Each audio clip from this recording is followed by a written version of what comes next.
It's a good day today, guys. Number one, I'm shooting the season finale, a Headline Hitters, my favorite segment. And number two, it's my birthday.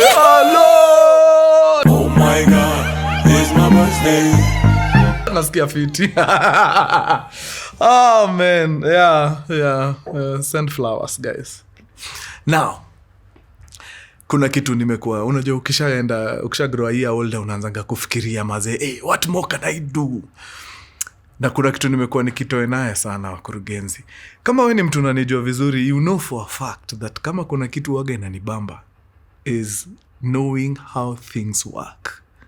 Hiyo kitu unimaliza sana. Every time nimekuwa na factory visits nini, yani ukiniangalia nakaga like a kid in a candy store. Iko time tumekuwa ma factories huku, sitaki kumention ni brands gani, but man, it's beautiful man, I love it deadly.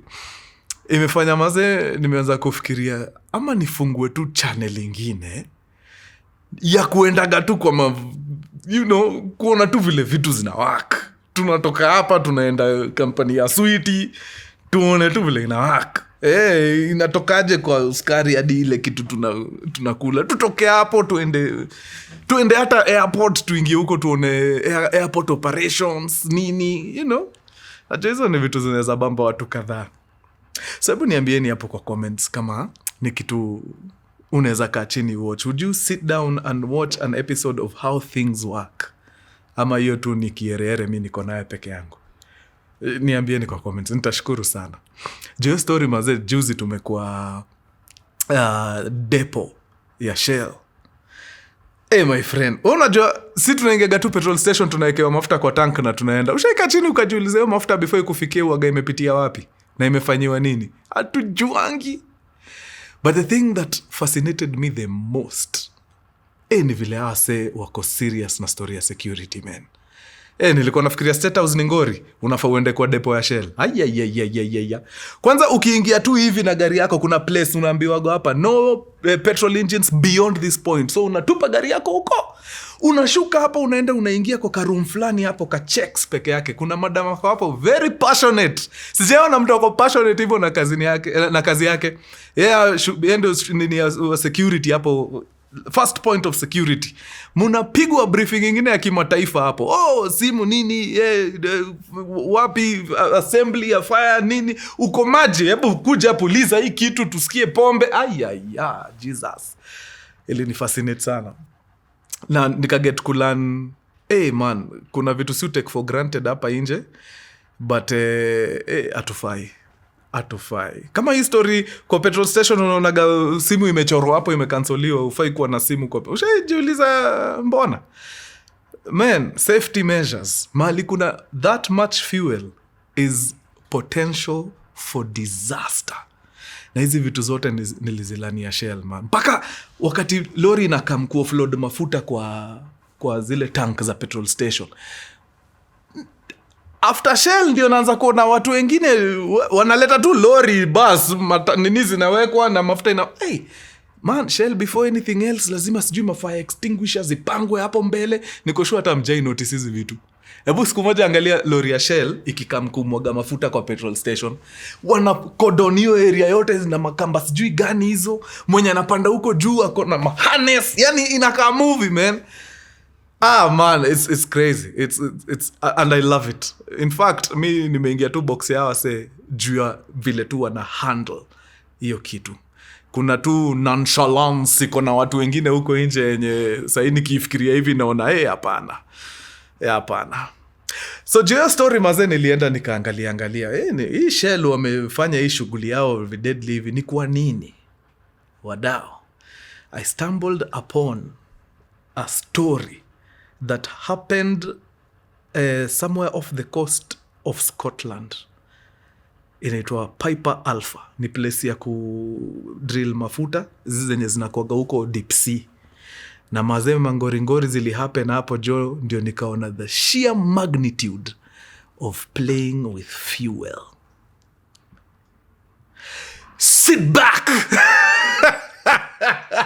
Niwapeleke moja kwa moja mpaka Aberdeen, Scotland. 120 miles off the coast. Twende kazi.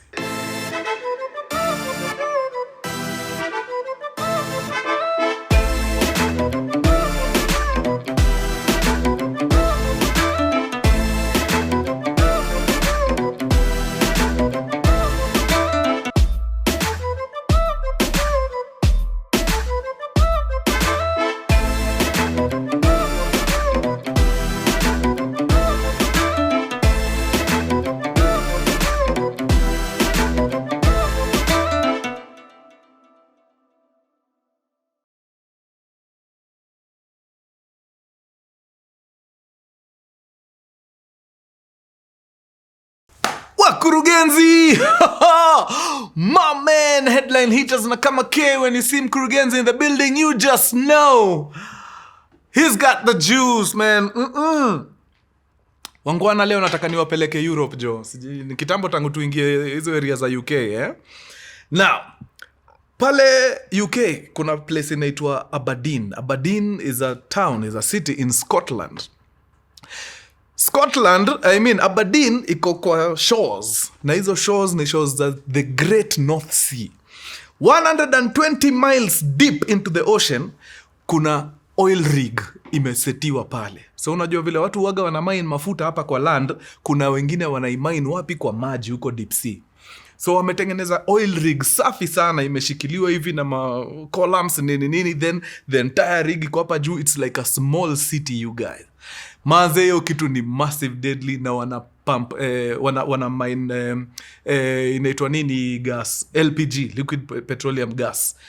So ndio wanachimba pale kwenye ground. Kuna other rigs ziko around the world the same. Wengine wana mine crude oil nini, but hii Aberdeen ilikuwa ni petroleum gas. Now, the name of this rig was Piper Alpha. Piper Alpha in the 80s ilikuwa hatari. In fact, by 1988, Piper Alpha ndio ilikuwa among the rigs produce the most in terms of gas in the world. Sidhani kuna rig ilikuwa mazee inasukuma gas kibao kama hiyo ya Piper Alpha. So ilikuwa mazee inajulikana deadly. Na kila kitu ilikuwa sawa, ilikuwa imerun very, very, very, very smoothly for the last 12 years. But something changed on July the 6th, 1988. Now, July 6th, 1988. Hapo tu mali Piper Alpha ilikuwa, a few meters away kulikuwa na a marine vessel, kulikuwa na kaship kadogo. This ship was a standby rescue and firefighting ship. Usually, mali kuna marigs kama hizo, mali kuna mafuta nini, inakuwaga lazima mkuwe na kitu karibu, just in case vitu ziende haywire hapa. So hii ship ilikuwa imedock mahali pale. Wametulia tu, wanaochigi hii rig, just in case kukuwe na any problem, wanaingia pale kupiga rescue operations zao ngori. So ndani ya hiyo ship, one of the crew members alikuwa pale na camera. Ana snap 2 photos za Piper Alpha a few meters away. So anapiga hiyo rig mapicha. Why, you may ask? Believe it or not, he was doing it as a favor for his baby, his kid. Mtoto wake alikuwa shule, na as part of the school project alikuwa required kutuma picha za hiyo rig. Sasa sielewi ni nini ilifikisha shule kuitisha mtoto picha ya rig, but the dad was just doing his kid a favor. So alikuwa namsnapia mapicha pale nini, ndio ile siku watatoka kwa hiyo rig waende home apatie mtoi mapicha.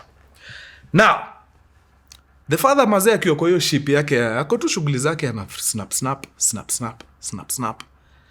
At some point akienda tu kupiga tu picha hivi, an explosion ikatokea hiyo side mazee ya rig. Deadly. So by the time mazee ana press hiyo shutter, ika-capture the explosion. So of course akaangalia mazee, akaona ikitu ni massive. So akashoot tena, akapiga mapicha kadhaa as the explosion was getting bigger and bigger and bigger. What this guy did not know is that on a different side of the rig, already kulisha kuwa na a primary explosion. I guess maybe mali alikuwa angeweza kuicheki, but on that other side of the rig, there was another marine vessel. Kulikuwa na boat kengine kako hapo. Huyo captain akiwa tu kwa hiyo boat ametulia pale, akaona blue flames ikitoka almost chini ya hii rig. Blue flames. Na kama wewe ni mtu umekuwa around for some time, ukiona blue flame inawaka downwards hivi, you know for a fact hiyo ni LPG imeshika nare. Exactly 1.5 hours after these explosions, Piper Alpha was no more. Ilikuwa imeisha kabisa, na 80% of it ilikuwa imesink ndani ya ocean. one of the biggest oil disasters in the world. I think apart from hiyo tu ni kuna moja ilikuwa inaitwa Deep Blue Horizon, if I'm not wrong. Blue Horizon. Yeah, but Piper Alpha at the time was the biggest. So of course investigations zimeanza pale teketeke nini, there's loss of lives na what not, and experts waka piece everything together kujaribu kujua ni kwa nini maze hii explosion ime take place. Out of the 226 people on board, 167 died. 165 wenye walikuwa kwa rig na 2 people wenye walikuwa wamekam ku mount rescue operations pale maze hawaku make it out. So out of the 226, I think around 61, which was slightly around a third of the total people around ndio wali make it.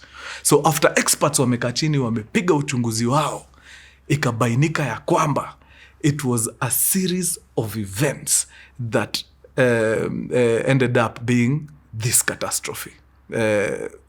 catastrophic, sorry. Now, that is why I'm here. Nataka tu tuende na nyinyi step by step, one by one, tukiangalia ni wapi ndio makosa iliingililia. Na for this one itakuwa bit technical kidogo, lakini Derek atacheza kiema, diagrams zitaingia hapa, so please keep up tafadhali. Sasa wadau, very nice. Now, first order of business ni let's look at this rig. Hii ndio kitu ya kwanza. So the way the rig is built, nimewashow ni 2 platforms wenye tumeenda mpaka deep huko kwa ocean, zimeenda zimekalia nini seabed vizuri na zimeingia mpaka deep huko, ndio foundation ni kwa Waterguan.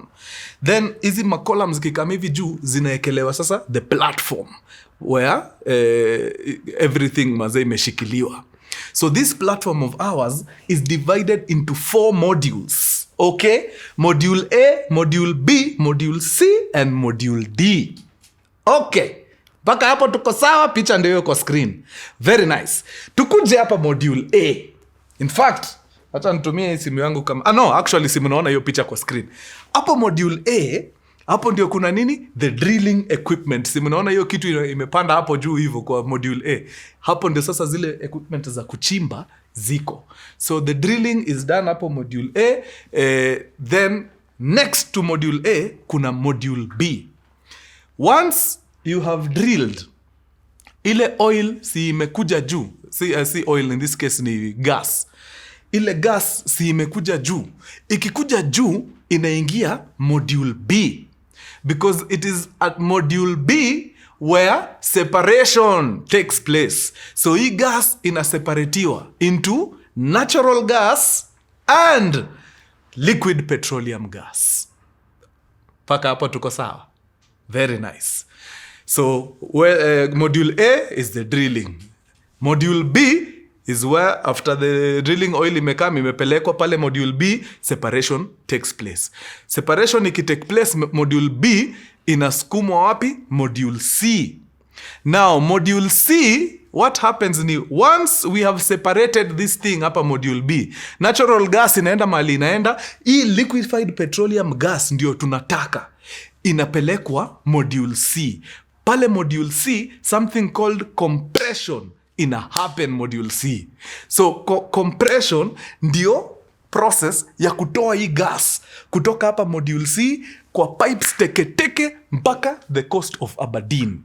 Situshai mine hapa kwa maji, lazima ipelekwe kwa hii coast ya Aberdeen, huku ndio hizo naweza ita nini factory iko. So waga inapigwa na high pressure pumps through high pressure lines mpaka kwa shores za Aberdeen, which is 120 miles away. So unaweza tell ile pressure iko hapo vile ni hatari. Very nice. So that's the work of Module C, to pump out this liquefied petroleum gas. So liquefied petroleum gas, another name for it ni condensate. The reason why ni juu hii gas imekuwa condensed into liquid. A very good example yenye everyone anaweza relate. Ukiingia kwa gari, ufunge madirisha zote na mko kama watu 5 na muanze kupumua huko. Simula dirisha mnaonaga inakamigi inaanza kukua foggy. Ukiguza hiyo dirisha na kidole, ni nini inakoga kwa mkono yako? Si inakoga liquid. It's the same principle. hii gas pia ikitoka huko chini kuna vile uwaga inafanyiwa condensation, inakuwa liquid. Sasa hii liquid ndio ina transportiwa na hii high pressure pump into high pressure pipes teke mpaka Aberdeen. Hiyo ndio mnatumiaga kwa manyumba zenu, LPG, liquefied petroleum gas, correct. Now module A, drilling na hiyo wells za ku mine. Module B, separation, natural gas inaenda kivyake, LPG inaenda kivyake. Module C is where the compression happens. Ile pressure inapiga hii liquefied petroleum gas into those pipes teke mpaka kwa shores huko. Then module D ndio wapi? Ndio maskan ya majamaa kuishi. Why? Because once they go out huko kwa sea, they can be out there for months on end. So lazima uwatafutie mahali pa kutulia, sleeping quarters, maskan za kuchill, place ya kukulia, everything zenye wanahitaji kukua kwa maji huko for all those months ziko module D. Na juu ya module D ndio kuna nini? Helipad. In case kuna mtu anahitaji kusafirishwa mbio nini. Unajua unaweza kuwa mgonjwa huko and what not.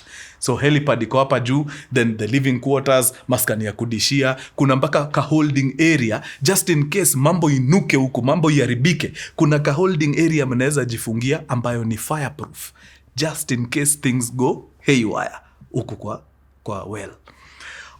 Kama kuna kitu wa watu ufanyiwa kwa daily ni madrills, vile kureact moto ikikuja nini, mutafute vile mutaingia kwa haka maskan hapa, ndio mkuje murescueiwe mkiwa kwa hii maskan. Mkiwa huku kwa hii North Sea, jaribini as much as possible musijirushe kwa maji. Why? Because most of the time the temperatures huwaga ziko sub-zero. Okay, si sub-zero but they are very cold. Unaweza jirusha kwa maji ukaekae hapo hypothermia ikutandike. Most of our hizi maeria zetu tumetengeneza hapa ni fireproof. So badala ya kurisk huko, ingia kwa haka holding area ketu, tulia, wacha nini? Rescue ifanya nini? Ikam, ikuchukue, uende. Hizi ni drills walikuwa wanapitia daily.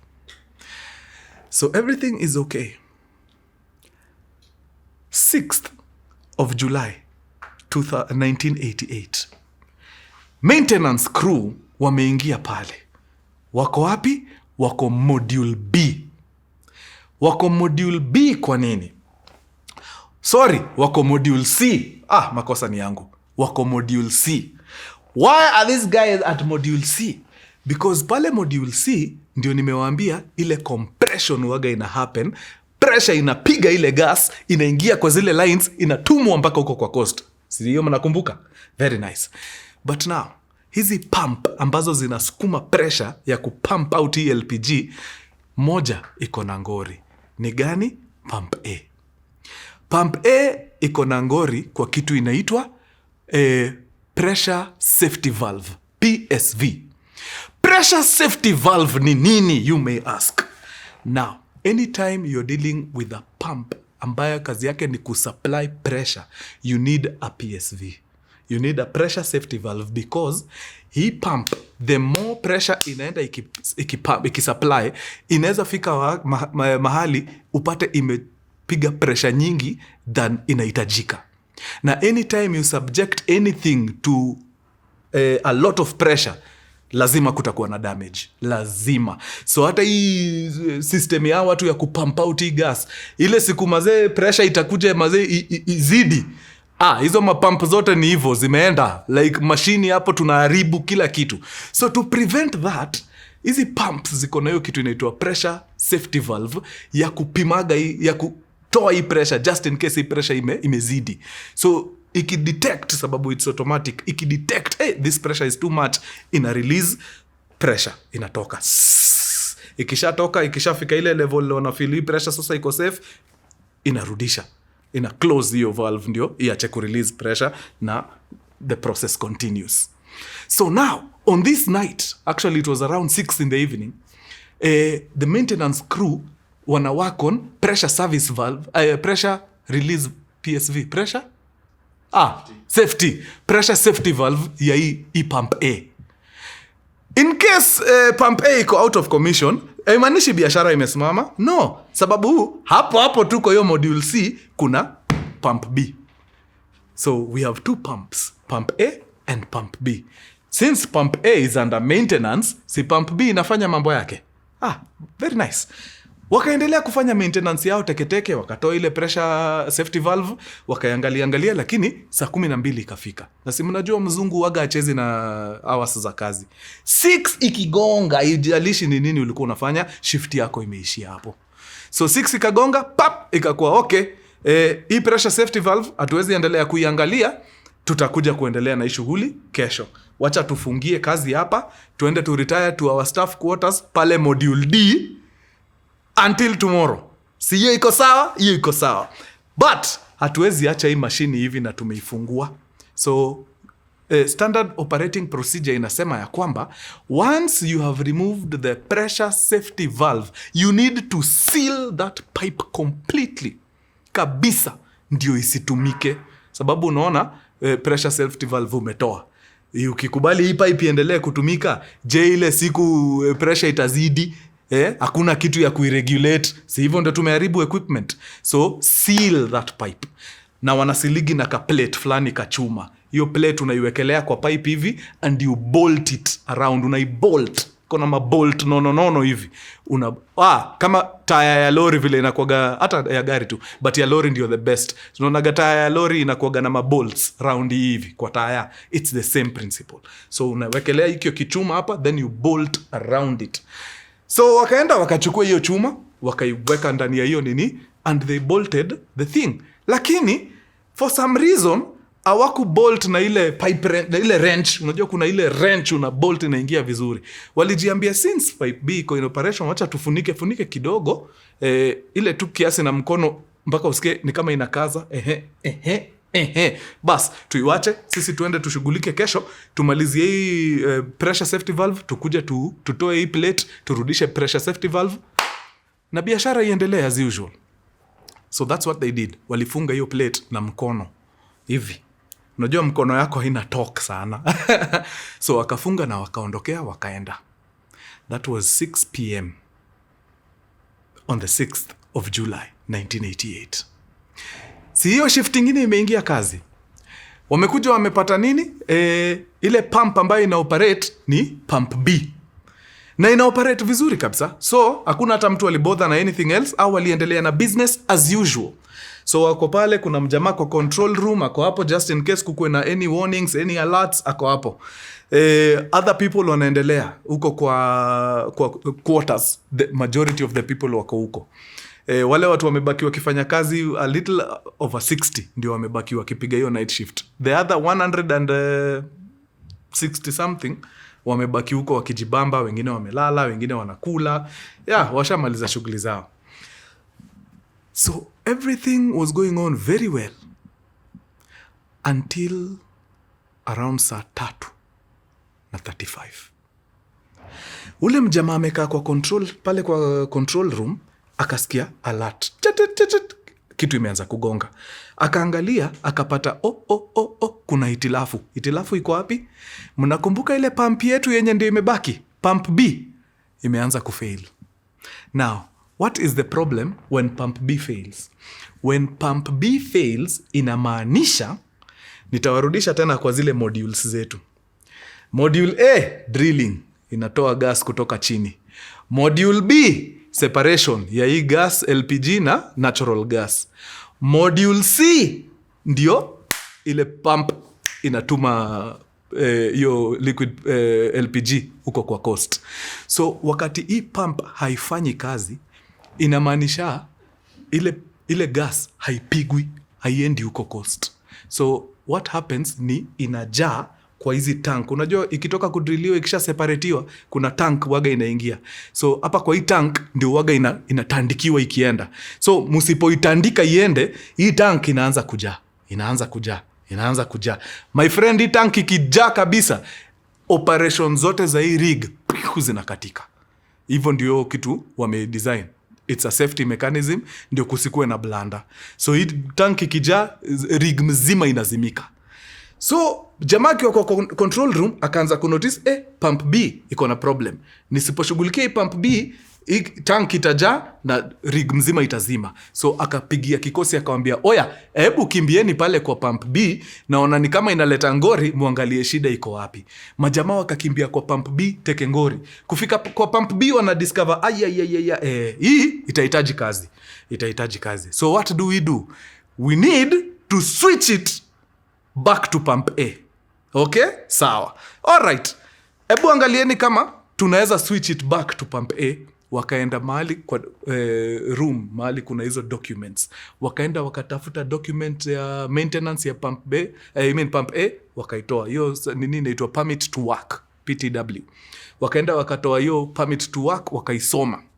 Wakapata pump A haina shida, iko sawa kabisa. Wakaredio mjamaa kwa control room, wakasema ni aje, tuko na document hapa iliachwa na watu wa maintenance ya permit to work, wanasema pump A iko sawa. So tunaweza switch? Tunaweza switch. Sawa, kaende sana. So wakarudisha document kwa drawer, then they switched the pumps from now the failing pump B back to pump A.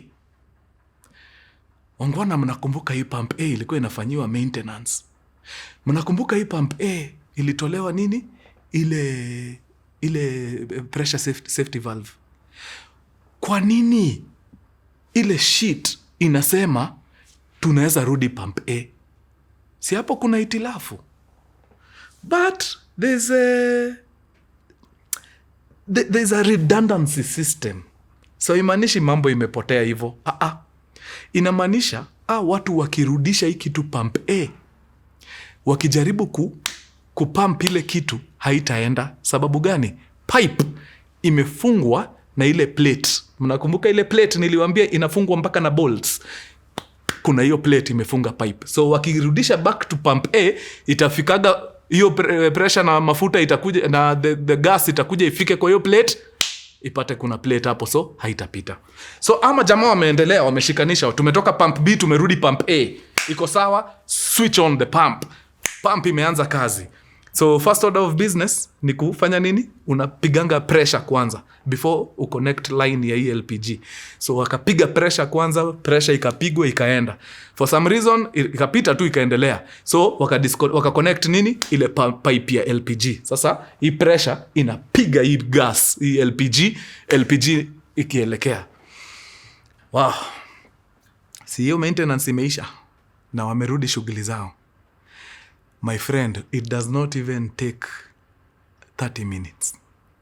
Ule mjama wetu kwa control room, anaanza kuona hapana. Maalarm zinaanza kusound. Anashindwa, ni nini mbaya? Si tumesha change kitu. Tumeshatoka kwa the failing pump B, tumerudisha kwa pump A. Na wameniambia pump A, ile document ya maintenance inasema mambo iko sawa. Permit to work, inaitwa permit to work. Permit to work imeandikwa, pump A is okay. So why the alarms? Mbona maalarm kibao? Before long, disaster. One of the maintenance workers alikuwa tu anatembea, amebeba nini yake ya chai. That's the last thing anakumbuka. Kidogo alisikia tu bonge la explosion. So this first explosion ndio ule marine vessel captain wetu ako inside ingine aliona a blue flame ikipiga chini ya rig. So unajua hii rig yetu iko suspended. So hapa chini ya rig aliona tu a blue flame. Wadao. Turns out vile wale majamaa wa maintenance walifunga ile pipe na ile plate wakaibolt. Hawakuibolt na ile wrench, waliibolt na mkono. So hiyo chuma haikuwa imefunika hiyo pipe vizuri. So wakati hao watu walitoa kazi kutoka pump B wakairudisha pump A na wakaanza kupump LPG pale, inamaanisha hii LPG ilikuwa inakuja then inafika hapo mahali kunafaa kuwa na ile stopper, but since hii stopper haijakazwa na wrench, inamaanisha kuna leakage. So LPG ikaanza kutoka na hii pipe. So now the room is filling up with what? LPG. Hiyo ni gas sasa, petroleum gas imeanza kujaa kwa room. All the petroleum gas needs ni spark. It doesn't matter. Unaweza hata angusha kijiko, as long as tu hiyo chuma imegonga hivi ika create ka friction, ikatoa tu spark, it's kaboom. So to this very day it is not known hiyo spark ilitoka wapi, but somewhere somehow kuna spark tu ili happen, ikapata hii room imejaa hii LPG and it sparked. Bap! Na hivyo ndio Piper Alpha ili explode mara ya kwanza at around some minutes past 10 p.m.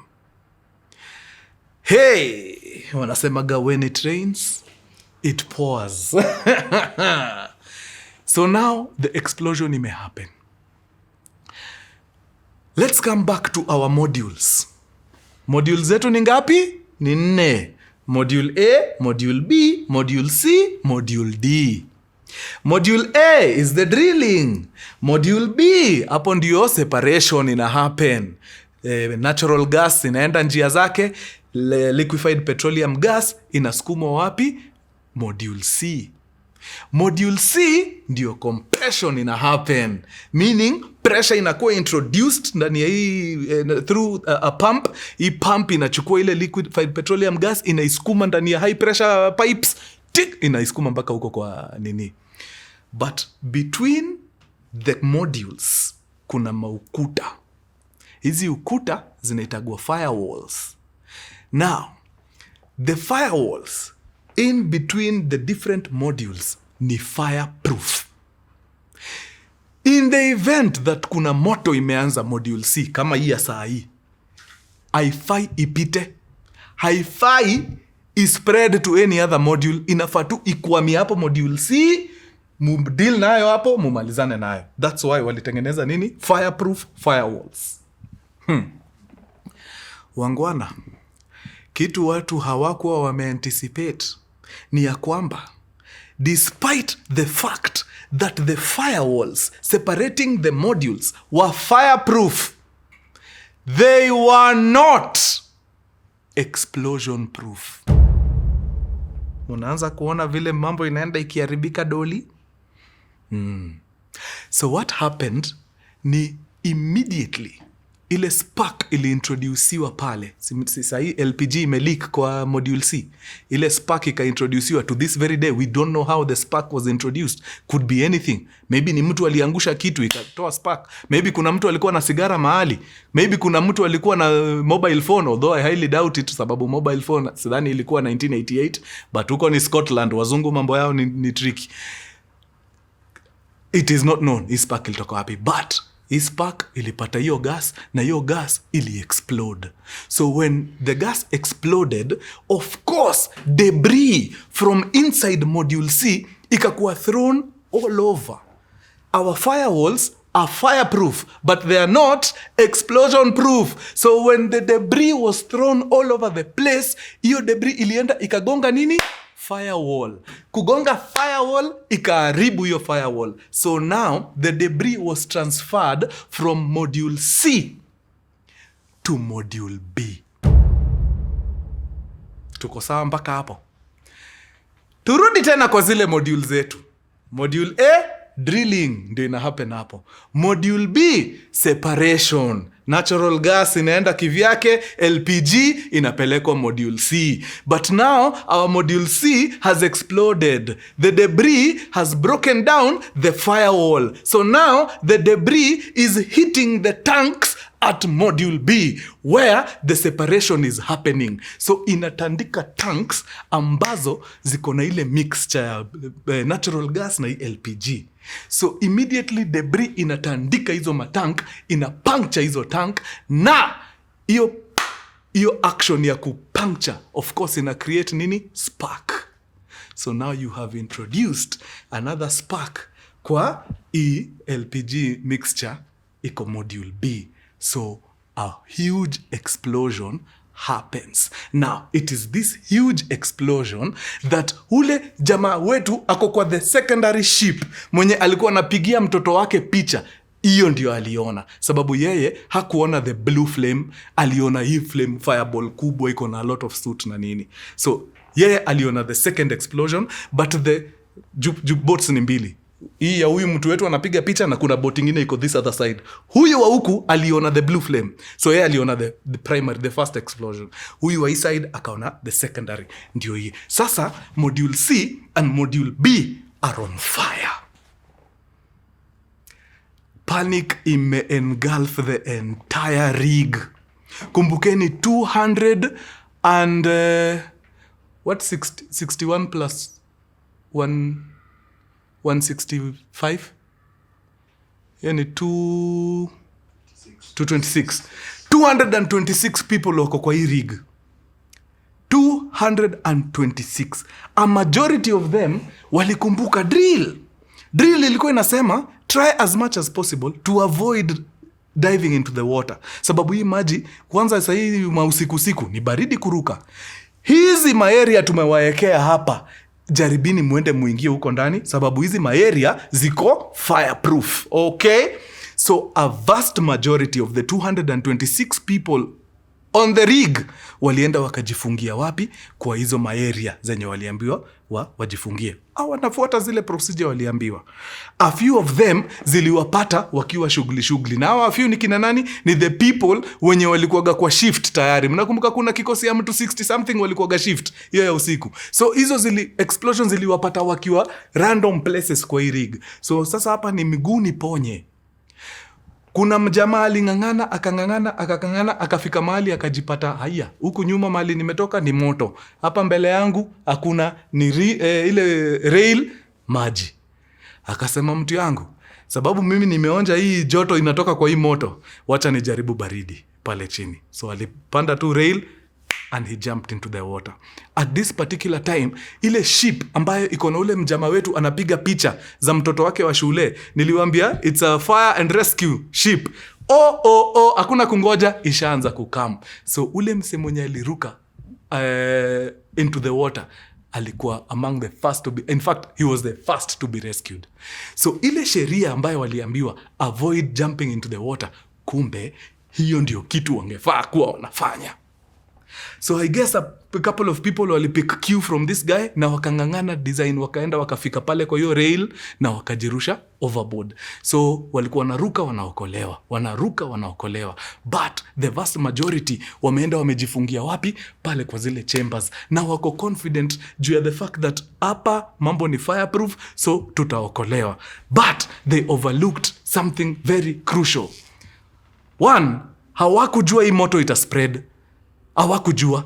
Juu hizi firewalls niliwaambia ni fireproof. But sasa hii explosion imefanya now module B and module C ziko on fire. Right next to those two modules ni module D, mali wamejificha. So wako karibu sana na hii moto. Number 2, hii moto maze ina rise sababu unajua maze mapump zimesha burst. So as the naweza ita vapor ama naweza ita steam, naweza ita nini hiyo kitu, the more it rises ina rise na moto.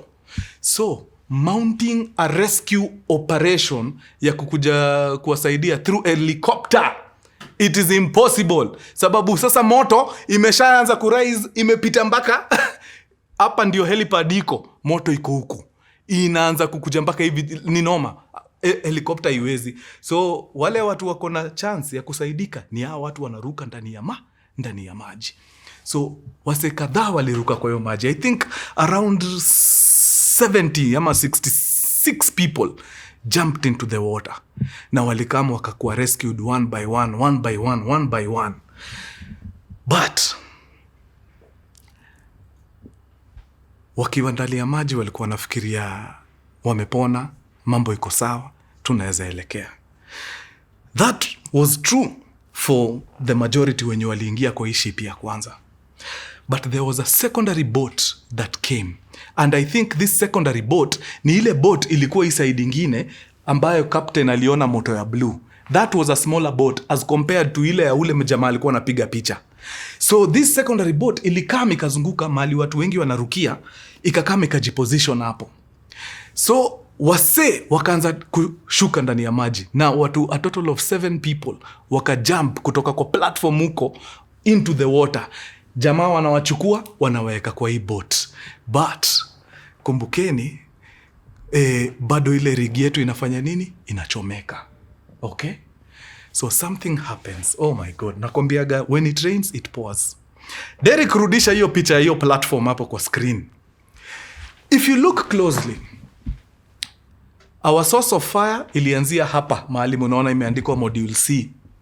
Explosion happens at module C in a breach, the firewall that connects module C to module B.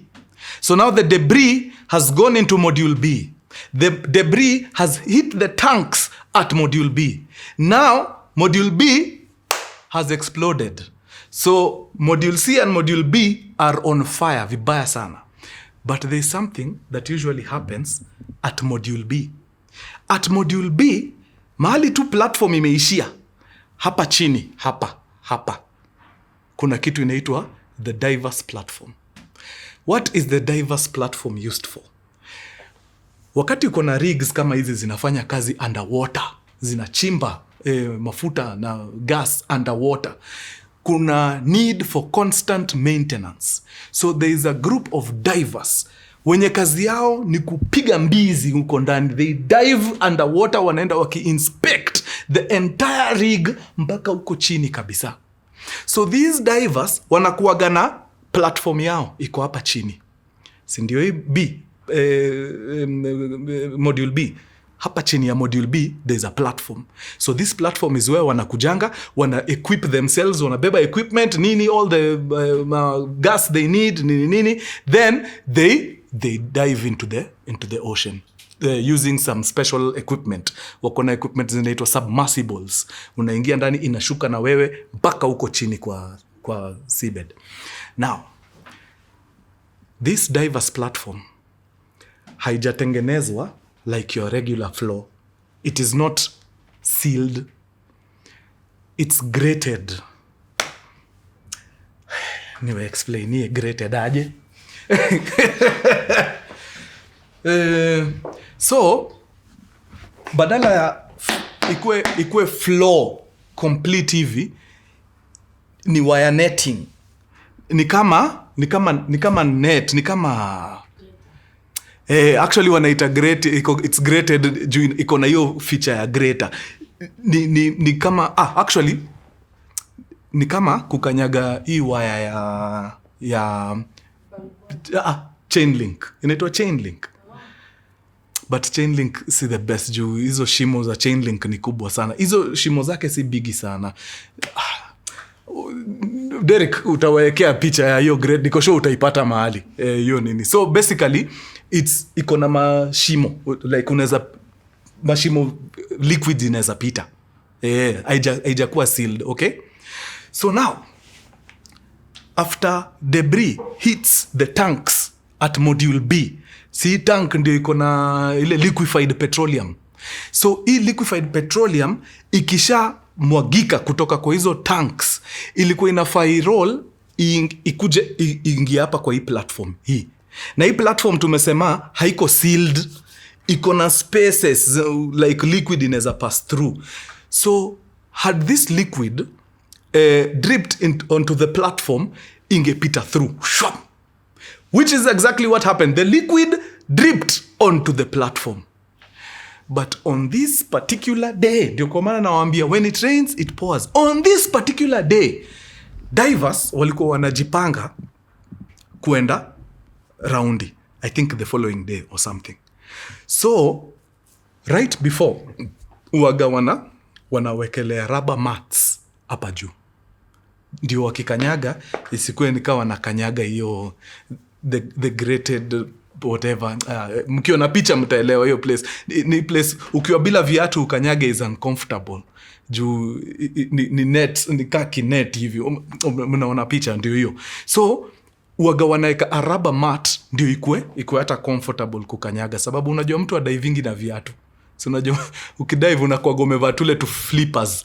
Sasa hizo flippers ukikanyaga surface yenye iko hivyo ni uncomfortable kwa miguu. So waga wanaeka rubber mat ndio at least ukue comfortable ukiwa umekanyaga kwa hiyo platform.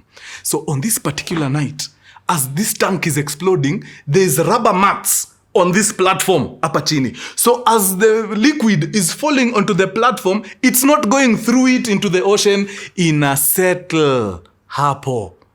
Unaona ngori mahali inaanza kuingilia. Haya, explosion iko hapa imepiga deadly. Si ile moto sasa imeanza spread hivi. It does not take long for moto kufuata hii liquid mpaka hapa mahali imesettle kwa hii diverse platform. So now the diverse platform iko na hiyo liquid hapa, the fire imekuja imeiwai. So now it's an inferno. Imeanza kuwaka hapa kwa hii diverse platform. Now as the diverse platform is on fire because of these rubber mats, hii moto si nimewambia inaendaga ikirise hivi. Hapa juu si ndio hii platform, ndio hii diverse nini. Hapa juu guess ni nini zinapita hapo? Just take a guess. You guessed wrong. Hapa juu ile gas ambayo inapampiwa into high pressure pipes. Hizo pipes ndio hizi ziko hapa.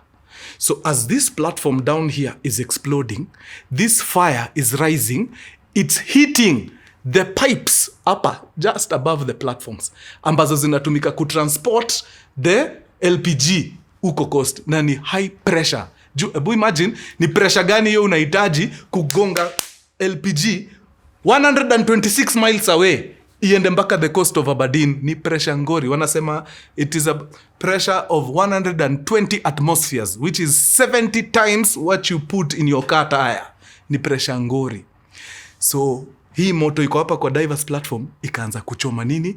This high pressure pipe hapa juu. It does not take long for that high pressure pipe to give in, sababu the heat was too much. Na ndani kuna pressure kibao, my friend. The explosion that rocked those people was magnanimous. Ilikuwa massive. Ngori. Ilirusha debris almost a kilometer away. That's how bad that explosion was. That explosion was so lethal, part of the debris ilienda ikatandika boat. Ilikuwa hapa chini ina rescue watu. Mnakumbuka nikiwaambia sasa a smaller boat has come, some 7 people wameingia ndani. Ilitandika boat huko, ikarusha kila mtu everywhere. 1 person survived, the rest disappeared. Hata hiyo boat ilienda, haijulikani ilienda wapi. Explosion ilikuwa ngori hivyo. So now hii explosion mazee imeshtua mpaka wase wako kwa zile ships zingine wanashindwa, Jesus Christ, ni pipe gani hiyo imeenda? Shock on them when they discover that the pipe ambayo ime-explode is one of 3 pipes. The smallest. Kuna 2, 3 times magnitude ya hii. So kama haka kadogo kame rain havoc hivi, je, hizo zingine 2 zimebaki? So ikakwa sasa ni tujaribu tusonge as far away as we can. Wale walikuwa kwa hiyo ship waende sana, sababu hizi pipe 2 ziki-explode ni makosa. Now aka ka pipe Kenya tunasema ni kadogo na kameraini havoc imefanya sasa the entire platform is on fire. Regardless, atuongei sasa juu ya modules, kila kitu imewaka mpaka huku kwa well. Module A, moto ishaingia huko. Module B, disaster. Si hapa ndio mapump madini zimelipuka. Module C, mahali kulikuwa na shida zile pumps, disaster. Module D, mahali wase wako, mahali watu wame-seek refuge, moto imeingia huko deadly. The whole rig is on fire.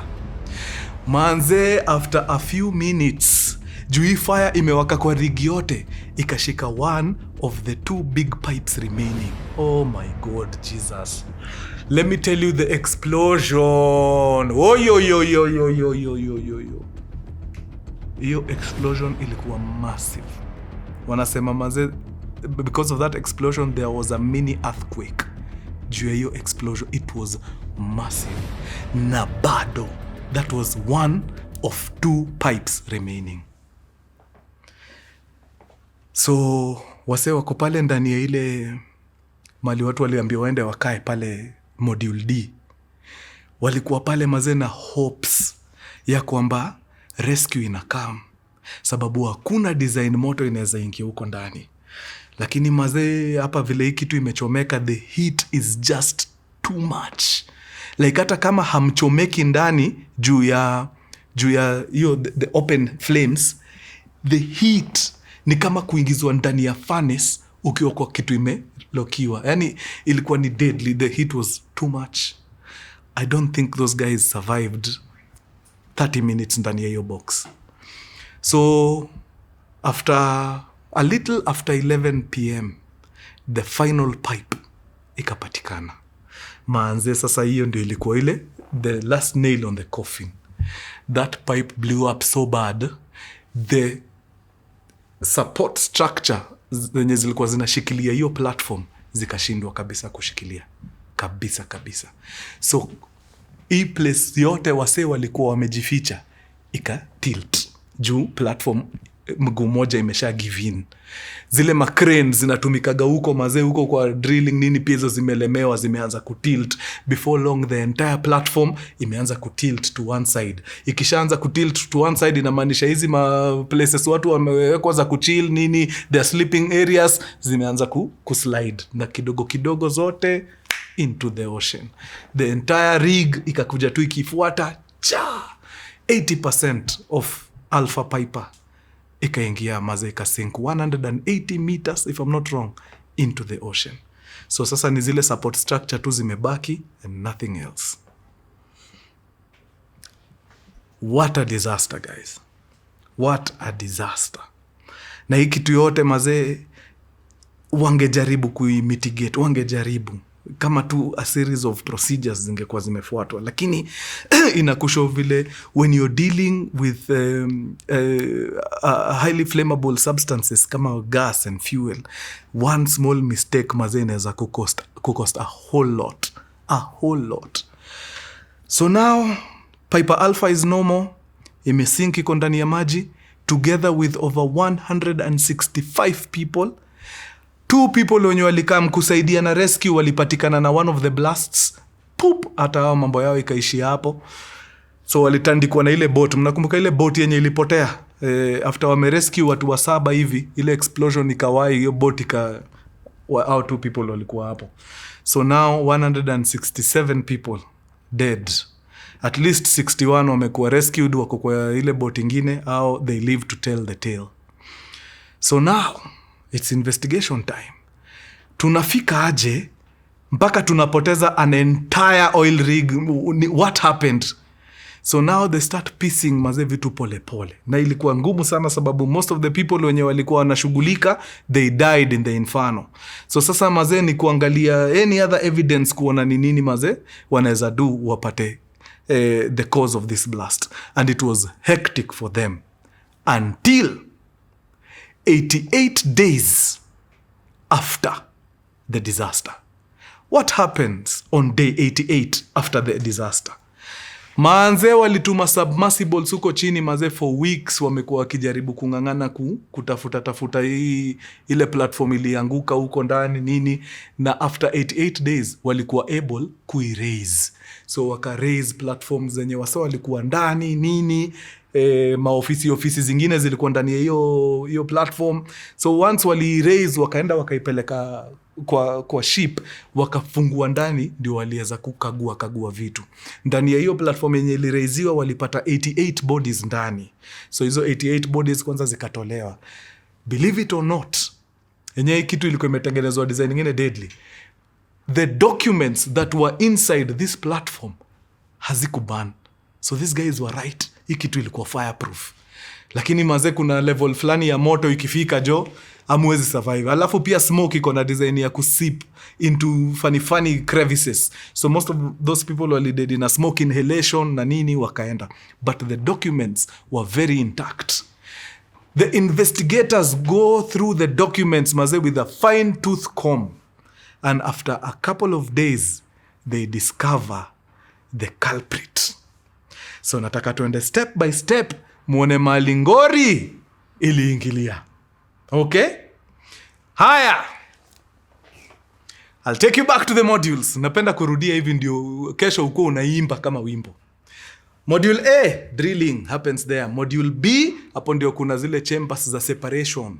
Natural gas inaenda njia yake, liquefied petroleum gas LPG inasukumwa module C. Module C is where the compression happens. They introduce pressure through pumps. This pressure pumps out the LPG 126 miles away to the coast of Aberdeen, iende ikafanya shughuli yake huko. Then module D is where the living quarters za the people who work on the rig. Now 6 p.m. 6th of July 1988, maintenance work inafanywa pale kwa module C. Pale module C, they are working on pump A. Pump A iko na kitu inaitwa pressure safety valve. Wameenda wameitoa, wameangalia, but by the time wairudishe wakaona haitaweza sababu time imefika, wakadecide kuachana nayo, watarudi kufanya maintenance the following day. So what do? They seal hii pipe yenye imebaki hapa. They seal it nicely in a plate flani and they bolt it. But they don't bolt it vizuri. But that's no cause for alarm. Why? Because this pump will not be used anyway. Because pump B ndio itafanya kazi until they come back the following day. Once they are done bolting the thing, they must write down a report at the end of the day. Hii report inaandikwa kwa karatasi, inaitwa PTW, permit to work.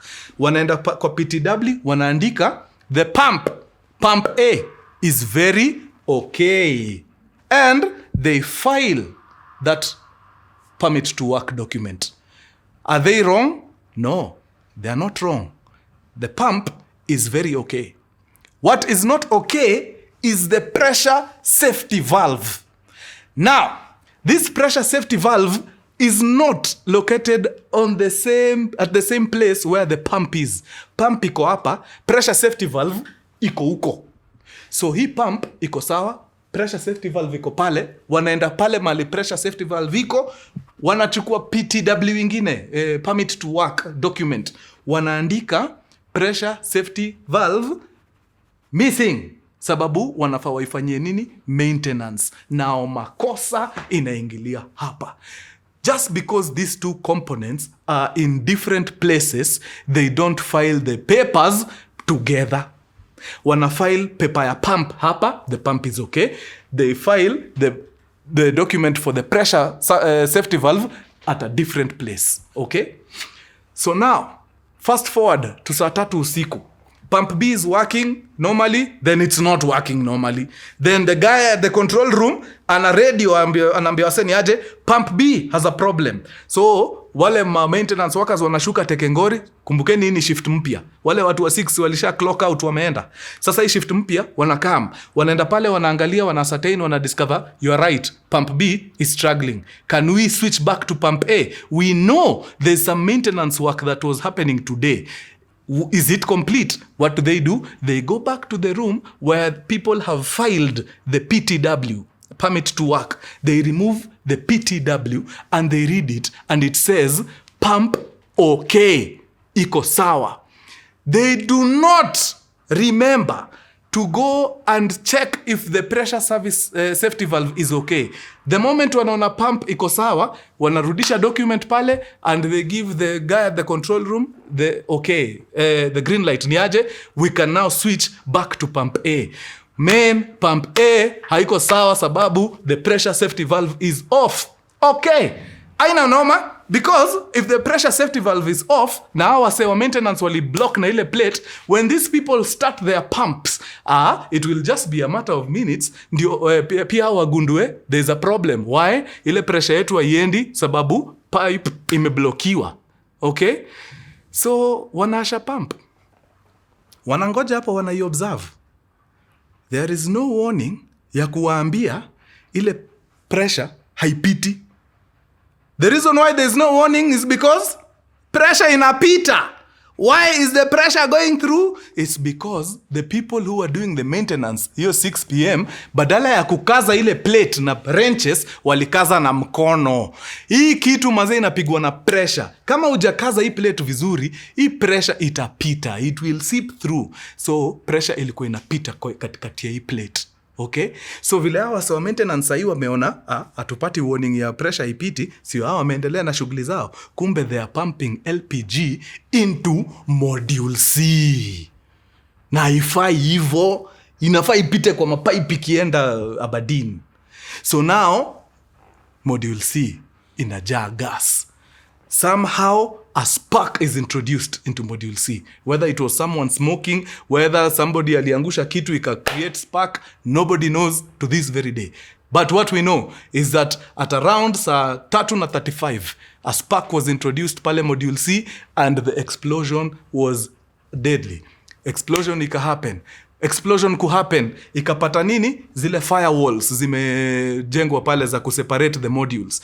These firewalls zilikuwa za kuzuia moto, but hazijatengenezwa kuzuia explosion. So explosion ya module C na debris ikagonga firewall, ika breach firewall. So now the debris is flying into module B. Module B ndio kuna tank, mahali separation ina happen, natural gas inaenda njia zake, LPG inapampiwa to C, inagonga ile kitu. Kugonga hiyo kitu, explosion nyingine deadly. So now hii explosion imelipuka deadly, wangetaka wangeicontain hapo teketeke. But no, it was not containable. Why? Because when the liquid was pouring out, ilikuwa inashuka kutoka kwa hii platform ya module B, inaanguka hapa. But sasa hapa kuna platform ya divers. Hii platform ya divers inafaa kukua liquid inaweza pita through. But now liquid haiwezi pita through because the divers, sababu ya kutafuta comfort, walienda wakatandika rubber mats hapa juu.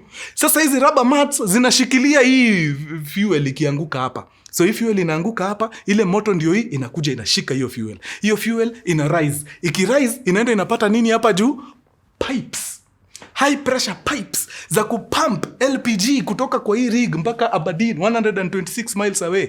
Of course, ukisubject high pressure pipes to heat, it does not take long for that thing to give in. So, boom, explosion. That explosion ikaharibu kila kitu. Because now the entire rig was on fire. Keep in mind, there are 2 other pipes which are 3 times bigger than hii imeshalipuka, ziko hapo waiting to explode. Na hazikutuangusha.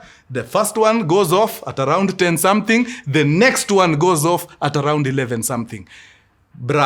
There was no salvaging anything. Piper Alpha was done. A little before midnight, ilikuwa kwa maji yote. That's how lethal hizi vitu zinakuanga. So ukiona watu wa Shell wanakuambia, please, wakati tuna fuel gari yako, zima simu tafadhali, iweke mbali. Wakati tuna fuel gari yako, please, zima tu engine tafadhali. Usione ni kama ni kusumbuliwa unasumbuliwa. Wachana nao wafanye kazi yao. Because they know that safety is paramount. Na mimi mtu mwenye ananichunga hivyo, mbona nisikunywe mafuta kwake? Why? Yeah, that is why nitakuwa hapa ambassador wa Shell Fuel Safe, because they care about me. They care about me. Na tumefunga hapo. Tukutane hapo Shell tukifuel guys. Tuendelee kuadmire the safety features. But imekuwa true sana wadau. At least leo nimewachanua kitu. Next time mkiona hizi vitu zina happen kwa peti, hebu ingieni tu kwa peti random. Mkiona wana hizo vitu za fire extinguisher hapo, lori ndio hii inamwaga mafuta hapo, watu wengine wanaendelea tu na biashara zao, kuna mtu wako na simu hapo kando, waambie watu wa Shell walikataa hii walikataa. No. Don't. Awekeni fire extinguishers hapa. Na mkodo no fee place. Na mzime masimu guys. And I'm done. Mekuwa tu sana wadau. Nyinyi ni watu wa nguvu. Tuonane baada ya siku chache. Adios muchachos. Peace. Thank you very much. Okay. Haya. Tukienda za.